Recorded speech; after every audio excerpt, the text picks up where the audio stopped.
গোপালগঞ্জের নাম বললে কি হয়েছে? আপনি কোন জায়গার? গোপালগঞ্জে মহাপুরুষের জন্ম হয়েছে, এটা জানেন? গোপালগঞ্জ বাংলাদেশের বাইরে না, বলতে কি দোষ হয়েছে? আমি কি বলবো আগে শুনবেন। আগে ওই গোপালগঞ্জের নাম নেওয়া যাবে না। রাজাকা ছিলেন নাকি আপনারা?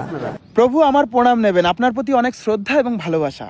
আপনাদের বাংলাদেশের গোপালগঞ্জ এমন একটা জায়গা যে জায়গার নাম শুনে সন্ত্রাসীদের পা কাঁপে, হাঁটু কাঁপে। আপনাদের বাংলাদেশের অন্যান্য রাজ্য, অন্যান্য জেলার ছেলেপেলের শির দ্বারা বেঁকায় গেছে, বুঝতে পারিছেন? কিন্তু গোপালগঞ্জ এমন একটা জায়গা যে জায়গার ছেলেপেলের শির দ্বারা এখনো বেঁকায় নাই, এখনো তারের মতো শক্ত, তারের মতো সোজা। আমাদের ভারতবর্ষেও এমন দুটো জায়গা আছে, এমন দুটো রাজ্য আছে, বুঝতে পেরেছেন?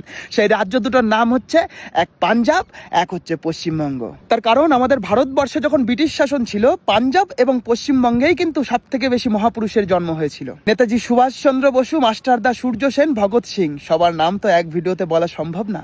যাই হোক বন্ধুরা, আসি। জয় হিন্দ, বন্দে মাতরম, জয় বাংলা, জয় বঙ্গবন্ধু। ভালো থাকবেন, সুস্থ থাকবেন। রাধে রাধে।